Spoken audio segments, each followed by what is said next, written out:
Сәлем оқушылар, қалайсыздар? Барлығы жақсы деп үміттенем. Бізде бүгін vocabulary part 3 plus бүгін елтану сұрақтарын тоже қарастыратын боламыз. Так, ең біріншіден, сіздерге бұларды айттым. Бүгін синонимдар phrasal verbs, idioms, и vocabulary part 3 и plus елтану сұрақтары болатын болады. И білесіздер, ручка қалам алып отырамыз. Ручка қалам деп айта берем.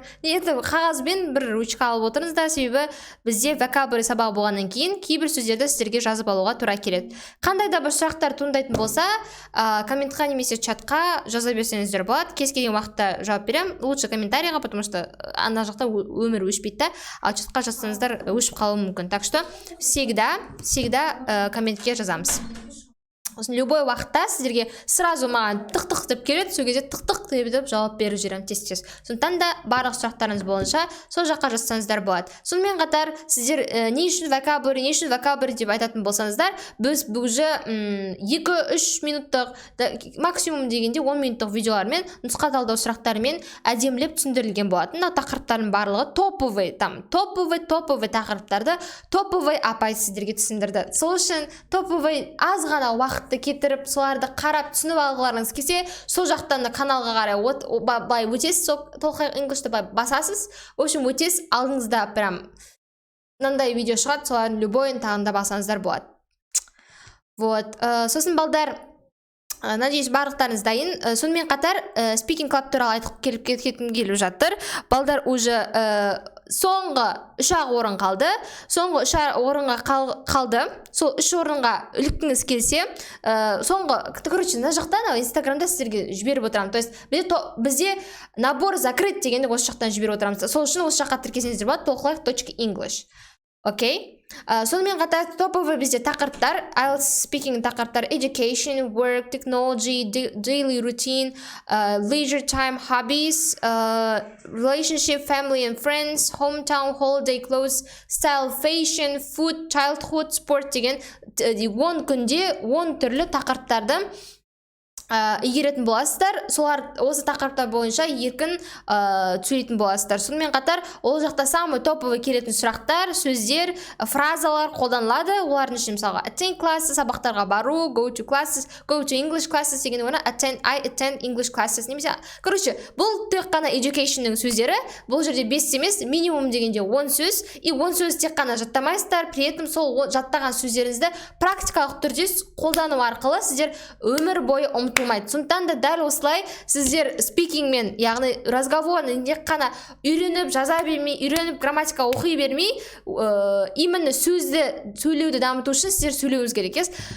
Чтобы ходить, нужно ходить, да, типа, чтобы писать, нужно писать, и чтобы говорить, нужно говорить, типа. Сол үшін біз осы неге жазыламыз. И бұлар сізде вообще в будущем керек. Любой мамандық болсын, даже сіз английский болғаннан кейін сіз басқа мамандықтардан қарағанда английский жақсы білуіңіз керек. Олардан басқа мамандықтарда жүрген адамдардан қарағанда сіздер еще программаларға кетулеріңіз керек, шетелге баруыңыз керек, академический мобильность, даже өзі просто не work and travel оларды айтпағаннан бұрын сіздер мектеп бітірген кезде тест тапсырасыздар, да? Сол тестті, мектеп бітірген кезде емес вообще,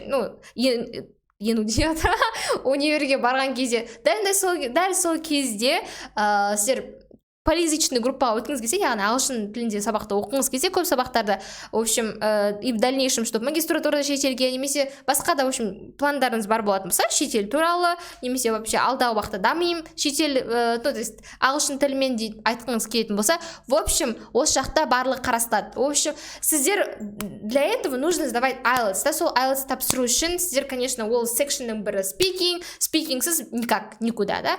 И сізде минимум сол speaking парты 6 болу керек. 5,5-6. Сол үшін қазірден бастап бір айда демалып, әшейін құр жатпай, июльда бір ай бойы, яғни 10 сабақ бойы сөйлей аласыздар. То есть бізде набор 25 июль күні, июнь күні сізде 100% жабылады, одан кейін ашпаймыз вообще. Потому что менде вообще августта уақыт жоқ, бір сөзбен айтқанда уақыт жоқ. Мен сабаққа барам өзім сіздер сияқты. Только бір артықшы емес, ерекшелігі или вообще различиесі то, что мен магистратураға барамын, ал сіздер бакалаврға барасыздар. Сол үшін екеуміздің де қолымыз тимейді. В общем, бір сөзбен айтқан кезде дәл қазір июль деген самое прям топовое время, самое прям подходящее. Сол үшін осы уақытты құр жібермей, в общем, всегда ағылшындарыңызды дамытыңыздар. Сіздер while you are young, you should work. Okay?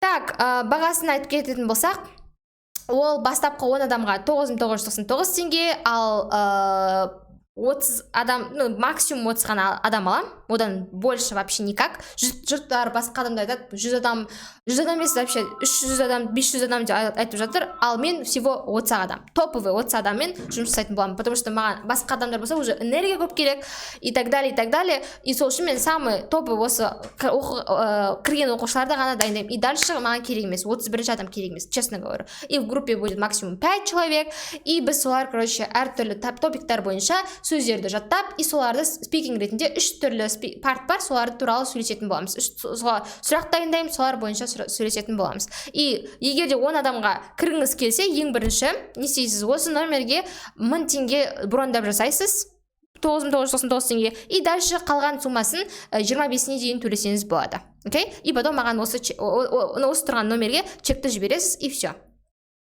Балдар, бізде осындай жазған адамдар бар. Бұлар негізі өте көп, 15-тен асып кетті. Негізінен осылай жазып жатқан, әлі күнге шейін жазып жатқандар бар. Сіздер оны сөзбен емес, іспен дәлелдеңіздер, тезірек жіберіп, и сол группаға сізді енгізем, сол группаға кіретін боласыздар уровеньдер бойынша. Так что барлығымыз міндетті түрде, в общем, ағылшындарыңызды буст жасағаныңыз келсе, в общем, бустылдатып тезірек бронь жасаймыз. Так, надеюсь, барлығы түсінікті. 3 орын қалды. 3 орын, в общем, бастапқы 10 адамға кіру үшін. Так что тезірек, в общем, білесіздер о чем, я? Қалған, егер де 1000 теңге үлгермей қалатын болсаңыз, сізге 15 000 теңге тура келеді. Қалған 20 адамның қатарында болғыңыз келмесе, тезірек, please, boost. Так, надеюсь, барлығы қазірше барлығы түсінікті деп ойлап тұрмын. Енді ойлап тұрмын өзім солай. Так, енді түсінікті болатын болса, біз тезірек дальше сабақты жалғастыратын болсақ. Ең бірінші, odd adjective. Так, odd деп отырғанымыз өзгеше, басқаша тұрған adjectiveті табыңыз.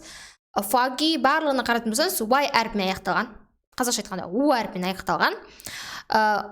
Foggy, windy, lucky, sunny, cloudy. 4 сөзге қатымсыз, foggy, то есть тұманды, желді, күнді, күн шуақты, бұлтты, ал lucky деп отырамыз. Қандай person? Lucky person, везунчий деген сөз. Okay?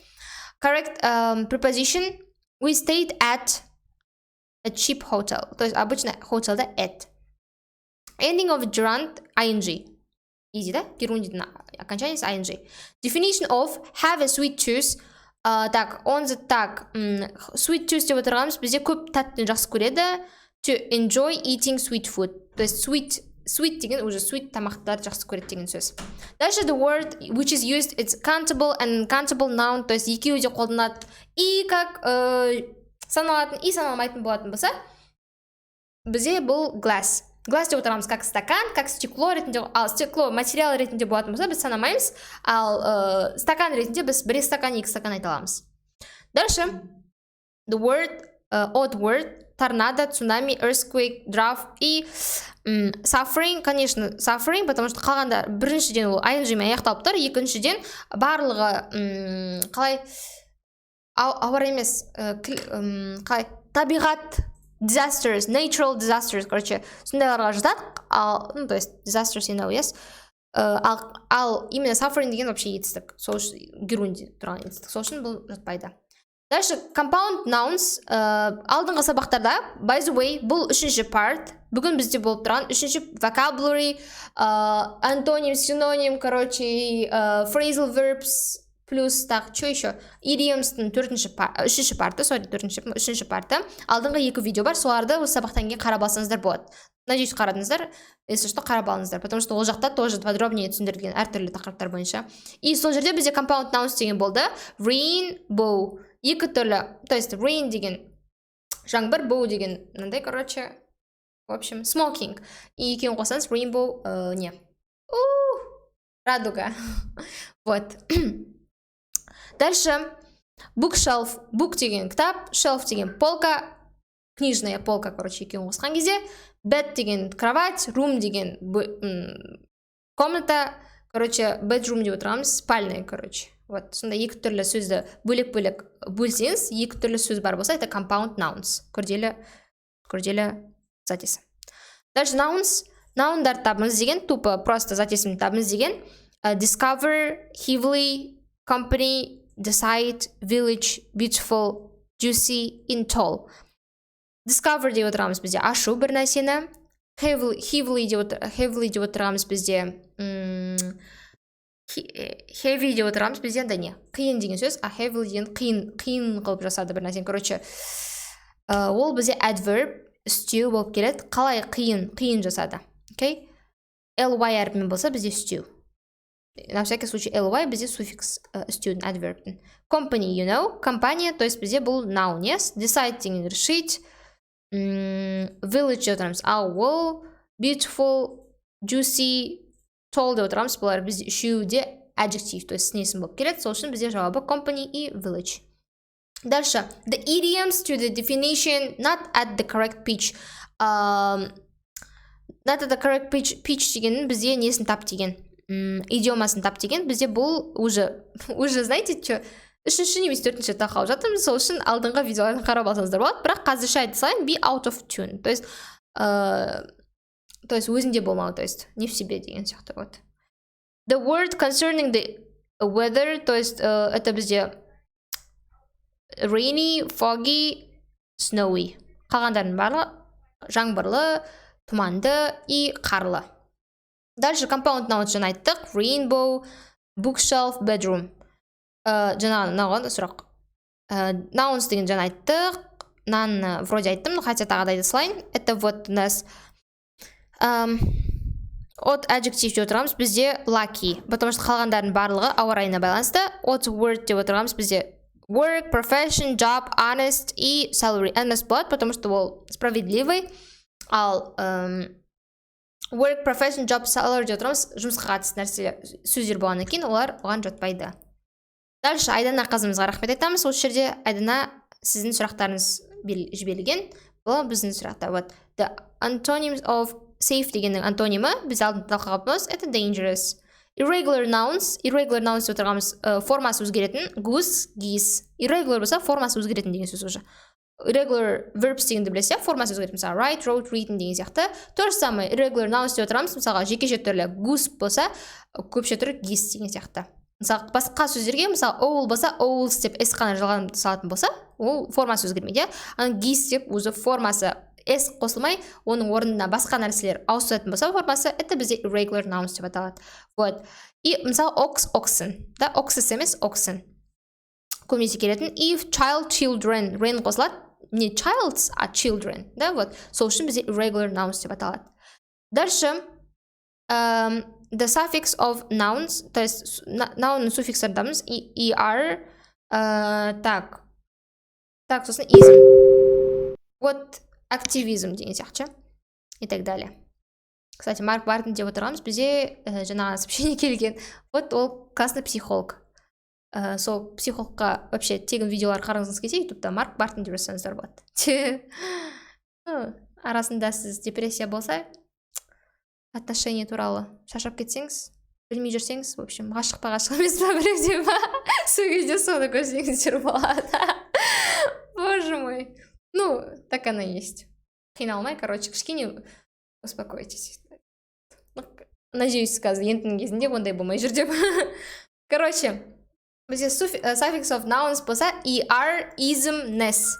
То есть активизм. Что активизм, да? Типа happiness, счастье. Что счастье? И writer. Кто writer? Короче, что, кто деген сұраққа жауап береді. Noun деген зат есім. И бізде сол үшін оларға просто аласта сөз қоясыз. Или әлі де ауышып отырсаңыз, потеря болып, бізде суффикс, префикс деген видео бар, каналға бай өтесіз да, ашасыз, о, суффикс, префикс, и сол жақтан қарап алсаңыздар болады. Вот. Барлығы тегін тұр. Соны, вот, қарап алыңыз только, и все. Дальше, the similar meanings of the word okay деп отырғанымыз бізде, это not, very bad, nope, ужасно емес, not well емес, well, all right, so. so. Ну, кейбір адамдар просто окей дегені, типа, so деген это, ну, норм, окей, so, типа, all right, нормально, well, тоже. America is called melting pot. Melting pot деп отырамыз, еріп жатқан, қайнап жатқан деген сияқты ғой. Pot деген чайник. Не үшін? Өйткені ол жақта типа адамдар көп, әртүрлі nationality, әртүрлі ұлттардан келеді адамдар.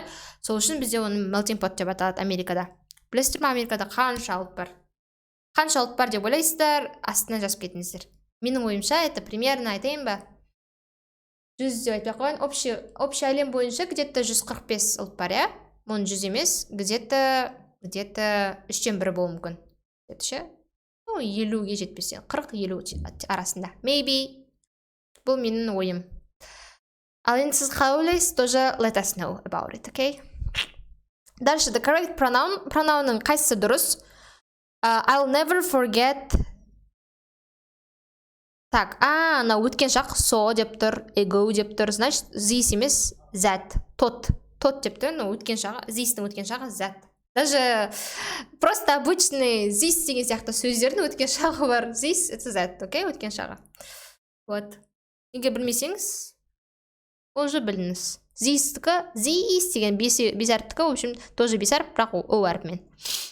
Так, дальше. Correct variant, дұрыс тұрған вариантты табыңыз. United Kingdomның city қайсысы дейді? Это Belfast, yes? You know, Belfast. 100% yes? Так, маған жазды. Окей, thank you. Дальше. The endings of the verbs, это ed. Өткені мысалға play и так далее. Odd word, тоже honestly бана уже неше жерде? 3-4 келіп жатыр. To search for a piece of information, это look up. Қалған нәрселерді мен басқа алдыңғы екінші и бірінші партта айттым. Сол жақтан қарап алсаңыздар болады. Europe and America are separated by the Atlantic Ocean. Europe деп отырғанымыз бізде континент. Америка деп отырғанымыз ел. Континент пен елдердің арасында з деген болмайды. Ал ocean да болады. Сондықтан да бізде соңында the и тире-з. Короче, де жауабы дұрыс. Дальше. Comparative adjectives. Comparative дейтін болса, er немесе more деген нәрсені іздейсіздер. Er more dirtier болады. Короче, бір ғана не болса, бізде бір ғана. Бір или екі. Ну, кейбіреулер екі жатады. Көбінесе бір. Er more болса, екіден жоғары. Қараңыз, smaller бір, small, er қосасы еще. Это smaller than бір нәрсе деген. Compare деген сравнительная степень. То есть, салыстырмалы er немесе more қосасыз. Noisier деген дұрыс жазылмаған просто. Біріншісі дұрыс болушы еді, просто noisier болады. Нандай болады, и болушы еді. Hotter деген дұрыс, more boring деген жоқ. Так, подождите. Вот это. Selfisher деген жоқ. Colder брағана болады. More bigger болмайды. More boring. Boringер деген жоқ дұрыс. More boring. It's more boring than бір нәрсе. Hotter, more boring and smaller. Okay? Дальше. Nouns. Discover, жаңа болды хотя. Discover, heavily, tall, company и village деген бізде дұрыс жауап болған. Так, дальше. Idioms of definition. Not at the correct pitch. Жаңа айттық. Both be out of tune. Дальше synonyms of the word to the verb request. Request дегенге бізге синоним это ask. Біз алдыңғы сабақтарда болды. На всякий случай қарап алсаңыздар. Болады. Synonym for the word ancestors это forefathers. То же самое болды. И мен сразу соған қарап тезек айтып жатырмын. The word countable, uncountable это glass. Уже тоже болды. Friendly and cheerful, jolly.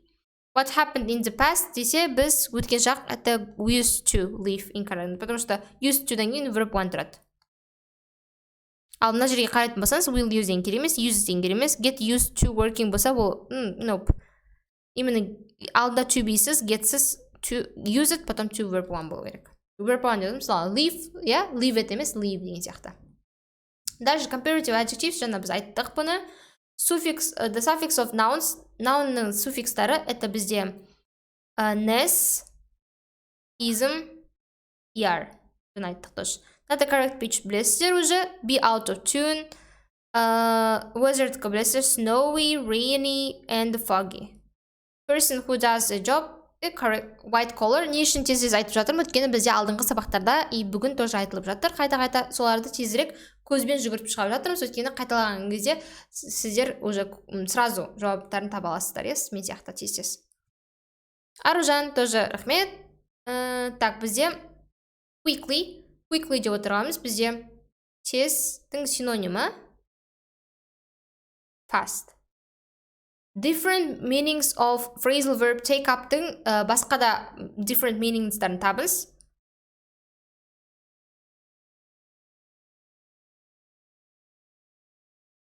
Так, это соңынан бастасақ easier болады негізі. Ask емес, help емес. Accept an offer.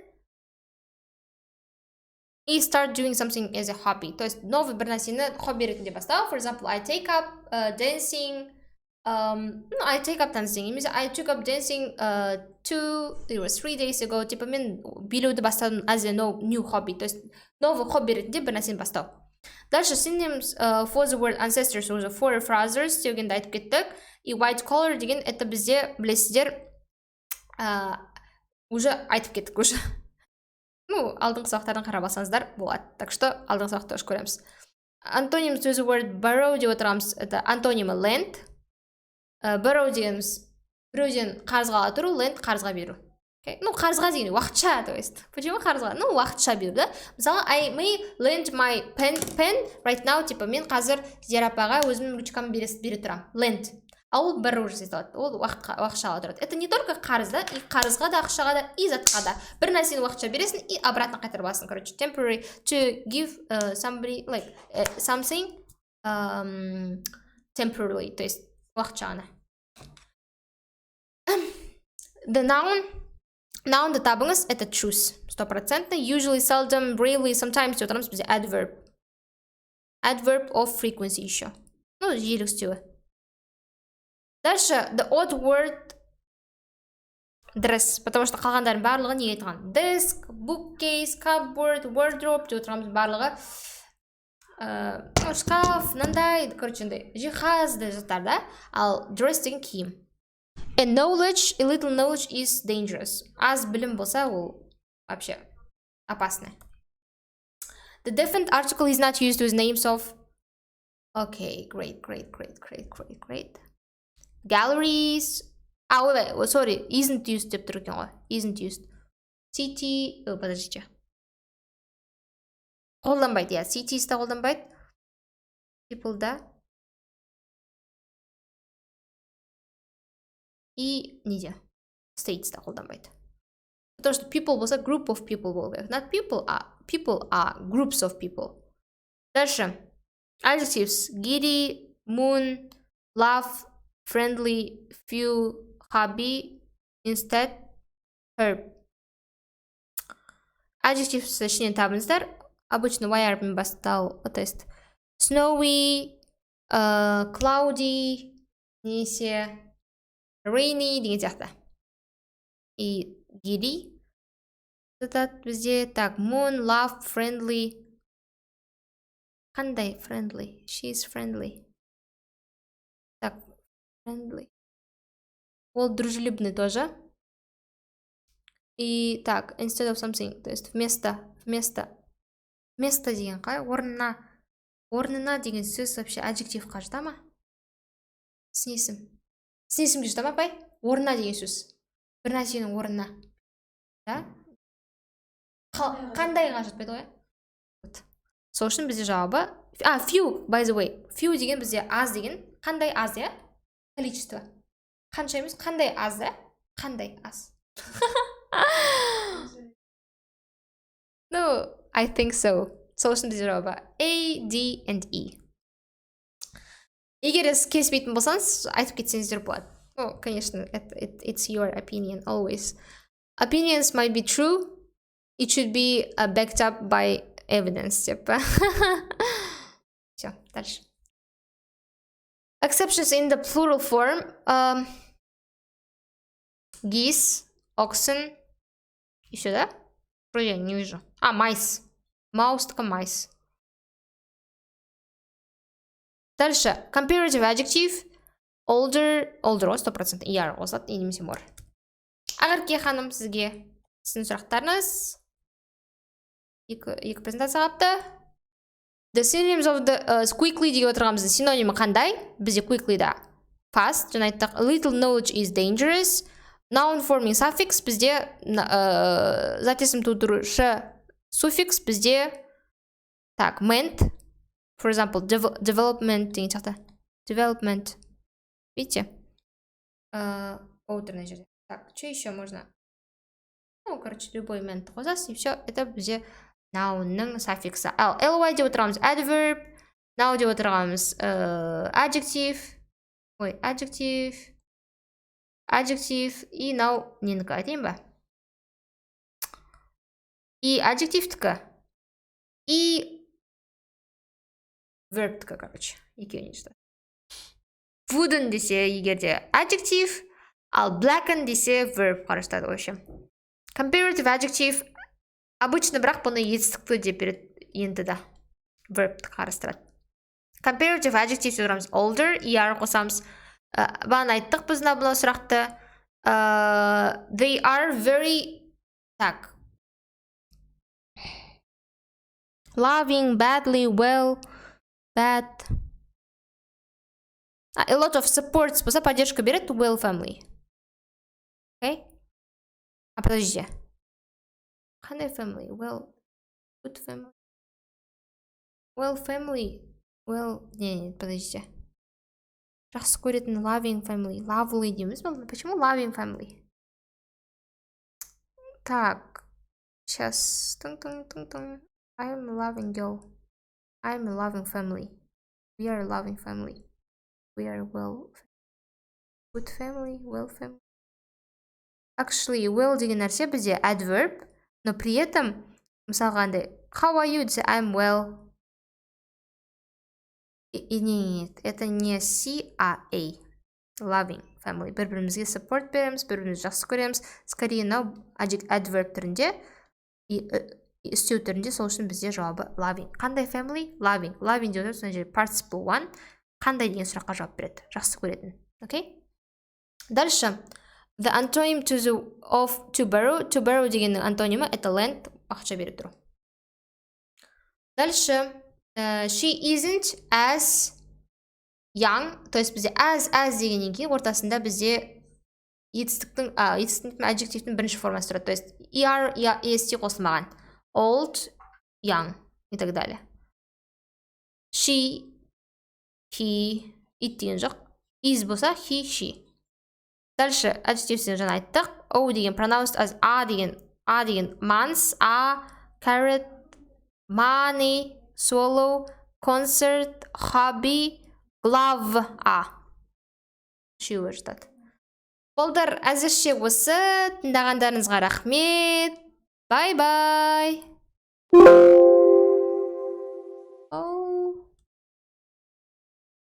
Сау болыңыздар. Надеюсь, түсінікті болды деп үміттенемін. И қазірше осы. Бай-бай.